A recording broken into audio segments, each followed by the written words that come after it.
จากก่อนอื่นก็ขอสวัสดีทุกท่านเนาะสำหรับคลิปวิดีโอตัวนี้ข้าพเจ้าจะมาแนะนำวิธีการเปลี่ยนรหัส Gmail อยู่ในโทรศัพท์ของท่านในกรณีที่ว่าท่านบ่จื้อรหัส Gmail ของท่านเองเนาะเฮาก็จำเป็นต้องมาเปลี่ยนรหัสใหม่ที่ว่าอยู่ในโทรศัพท์ของเฮาหั่นเนาะและกรณีที่2ถ้าท่านอยากใช้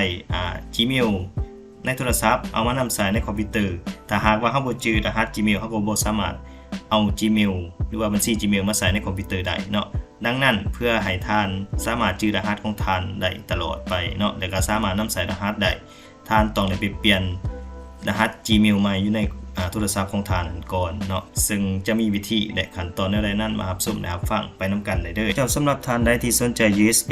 32 กิกที่ข้าพเจ้าได้สร้างรวมคลิปวิดีโอบทเรียนต่างๆที่ว่าข้าพเจ้าได้ลงในแฟนเพจนั้นเนาะท่านก็สามารถทักมาข้าพเจ้าได้จ้ะสำหรับการเปลี่ยนรหัสGmail เนาะในบัญชี Google ของเฮาหันเนาะเฮาสามารถเปลี่ยนได้หลาย2ทางเนาะแต่ว่า2ทางหลักๆนี้อาจจะแม่นใน Google Play Store เนาะเพราะว่าเฮาได้ลงบัญชีในการดาวน์โหลดแอปต่างๆหันเนาะตัวนี้เฮาก็สามารถไปเปลี่ยนรหัส Gmail ได้เนาะในกรณีที่ว่าท่านบ่สามารถจื้อรหัสของ Gmail ของท่านเนาะหรือว่าท่านบ่อยากเปลี่ยนใน Google Play Store ท่านก็สามารถไปเปลี่ยนใน Google Chrome ก็ได้เช่นเดียวกันเนาะในกรณีที่ว่าท่านได้ใส่บัญชี Gmail ของท่านเข้าใน Google Chrome หันเนาะสำหรับ Google Play Store เนาะให้ท่านเข้าไปเปลี่ยนรหัส Gmail เนาะให้ท่านคลิก Google Play Store เข้าไปแล้วท่านจะเห็นเครื่องหมายวงม้วนอยู่เบื้องขวามือด้านเทิงสุดเนาะในการที่ว่าเฮาจะเข้าไปเบิ่งหรือว่าเข้าไปเปลี่ยนหันเนาะให้ท่านกดใส่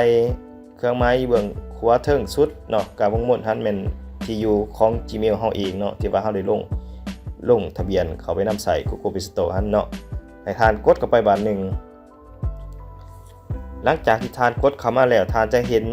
บัญชี Gmail ของท่านเนาะแต่ว่าท่านบ่จื้อรหัสท่านก็สามารถเข้าไปที่การจัดการบัญชี Google คลิกเข้าไปบาทนึงหลังจากเฮาคลิกเข้ามาแล้วเนาะก็รอท่านหน่อยนึงและมันจะพาท่านเข้ามาสู่ข้อมูลส่วนบุคคลต่างๆหั่นเนาะตอนนี้เฮาฮู้แต่ชื่อ Gmail ของเฮาแต่ว่าเฮาบ่ฮู้รหัสหลังจากนั้นให้ท่านเลื่อนลงมาที่รหัสผ่านของ Google เนาะรหัสผ่านของ Google ให้ท่านคลิกเข้าไปบาทนึงที่รหัสผ่าน Google เนาะคลิกเข้าไปจากที่ท่านเข้ามาแล้วเนาะแล้วมันจะให้ท่านปลดล็อกหน้าจอเนาะอาจจะเป็นลายนิ้วมือหรือว่ารหัสพวกตัวเลขถึงกับโทรศัพท์ของท่านที่ท่านตั้งเนาะหลังจากนั้นมันจะให้ท่านเปลี่ยนรหัสใหม่เลยเนาะรหัส Gmail ใหม่เลยและให้ท่านใส่รหัสที่ว่ามันจื้อง่ายเนาะแต่ว่าสำคัญท่านสิใส่ตัวเลขท่านต้องมีพยัญชนะนำหน้าเนาะอาจจะเป็นตัวน้อยตัวใหญ่ก็แล้วแต่เนาะหลังจากท่านเปลี่ยนแล้วท่านจดไว้จดรหัสนี้ไว้และรหัสนี้จะ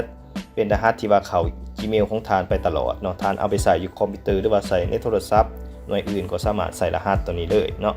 อาจจะใส่ตัวเลขหรือพยัญชนะแต่ว่าสำคัญต้องมีพยัญชนะนำหน้าก่อนติดตามด้วยตัวเลขเนาะให้ท่านเปลี่ยนไปเลยเนาะเปลี่ยนรหัสคำว่าเปลี่ยนรหัสอยู่เบื้องรูมเนาะแต่ว่าท่านต้องป้อนทั้งเบื้องห้องเทิงและก็ห้องรูมให้มันคือกันเนาะทั้ง2ห้องนั้นเนาะตัวนี้ข้าพเจ้าเลยป้อนทั้ง2ห้องที่ว่ารหัสอันเดียวกันเนาะหลังจากนั้นในท่านเลื่อนลงมารูมแล้วก็กดคำว่าเปลี่ยนรหัสผ่านกดเข้าไปบาทนึงแล้วก็รอท่าหลังจากนั้นมันจะมีเครื่องหมายถืออยู่เบื้องเทิงว่าเปลี่ยนรหัสผ่านเรียบร้อยแล้วเนาะเฮาก็กดใส่ว่าเริ่มต้นใช้งานเลยเนาะเวลาท่านเปลี่ยนรหัสท่านก็ต้องจดเจียไว้หรือว่าถ่ายผู้ไว้ก็แล้วแต่เนาะเพื่อให้เฮาสะดวกในการเอารหัสนั้นมาใส่ในคอมพิวเตอร์ของเฮาถือว่าการเปลี่ยนรหัส Gmail ก็สำเร็จในโทรศัพท์ของเฮาเป็นที่เรียบร้อยเนาะท่านใดที่ว่าบ่จื้อรหัส Gmail ตัวเองก็สามารถใช้วิธีนี้ในการเปลี่ยนรหัสในโทรศัพท์ของท่านเนาะหลังจากนั้นเฮาก็เอา Gmail แล้วก็รหัสเข้าไปใส่ในคอมพิวเตอร์ของเฮาได้เนาะถือว่าสำเร็จการเปลี่ยนรหัสในคอมพิวเตอร์ของเฮาโดยเฉพาะในรหัส Gmail หันเจ้าหลังจากที่ว่าท่านได้เปลี่ยนรหัส Gmail อยู่ในโทรศัพท์ของท่านเป็นที่เรียบร้อยแล้วเนาะและท่านก็จดบันทึกไว้เป็นที่เรียบร้อยแล้ววันนี้เฮาจะเอา Gmail ของเฮาหันมานำใส่อยู่ในคอมพิวเตอร์เนาะเพื่อให้บัญชีของ Gmail ในโทรศัพท์และคอมพิวเตอร์เป็นบัญชีอันเดียวกันเนาะเพื่อเฮาสามารถเชื่อมข้อมูลเข้าหากันได้เนาะและสำหรับการที่จะเอา Gmail เข้ามาใส่ในคอมพิวเตอร์นั้นเนาะให้ท่านเข้ามาที่ Google Chrome หลังจากนั้นให้ท่านพิมพ์คำว่า Google เนาะพิมพ์คำว่า Google หลังจากนั้นกด Enter แล้วให้ท่านเข้ามาที่เครื่องหมายคำว่าเข้าสู่ระบบเนาะเข้าสู่ระบบ จากทานเข้าสู่ระบบแล้วเนาะถ้าหากทานสิพิมพ์รหัสเนาะเราก็ต้องมาใส่ห้องตัวนี้เนาะยกตัวอย่างว่าข้าพเจ้าเคยเข้ามาแล้วเนาะสำหรับบัญชี Gmail ตัวนี้เนาะเราก็สามารถเลือกเอาได้แต่ว่าทานที่ว่าบ่ท่านได้เคยใส่จักเทื่อเนาะเราก็สามารถพิมพ์เอาเนาะพิมพ์เอาเพราะว่าบัญชีตัวนี้ในระบบมันจื้อของข้าพเจ้าเป็นที่พอแล้วเนาะหลังจากเราพิมพ์ตามชื่อ Gmail ของข้าพเจ้าพอแล้วเราก็กดถัดไปเนาะกดถัดไปหลังจากนั้นมันจะถามให้ทานใส่รหัสเนาะทานต้องกรอกรหัสเข้าไปเนาะทานต้องกรอกรหัสเข้าไปแต่ว่าข้าพเจ้าจะพิมพ์รหัสที่ว่าข้าพเจ้าได้เปลี่ยนใหม่ในโทรศัพท์ของข้าพเจ้าหันเนาะเพียงแต่ให้ทานพิมพ์เข้าไปเลยเนาะถ้าพิมพ์ไหนทานกดถัดไปเนาะสำหรับรหัสใหม่ที่ว่าเราได้พิมพ์แล้วหันกดถัดไปเลยหลังจากนั้นมันจะพาทานเข้ามาสู่หน้าตาของบัญชีเนาะเราลองมาคลิกเบิ่งอยู่บนเครื่องหมายวงบนนี้คลิกเข้าไปเนาะแล้วเราจะเห็นชื่อบัญชี Gmail ของเราหันเนาะอันนี้เราก็สามารถนำใส่แอปต่างๆของ Google ได้เนาะเรามาเลือกเบิ่งกลุ่มบุมก่อนเราก็สามารถนำใส่แอปต่างๆเนาะแต่สำหรับ Google Drive ระหว่างคอมกับโทรศัพท์มันก็จะเชื่อมต่อเขาเป็นอันเดียวกันเนาะเพียงเท่านี้ทานก็สามารถเชื่อมต่อข้อมูลได้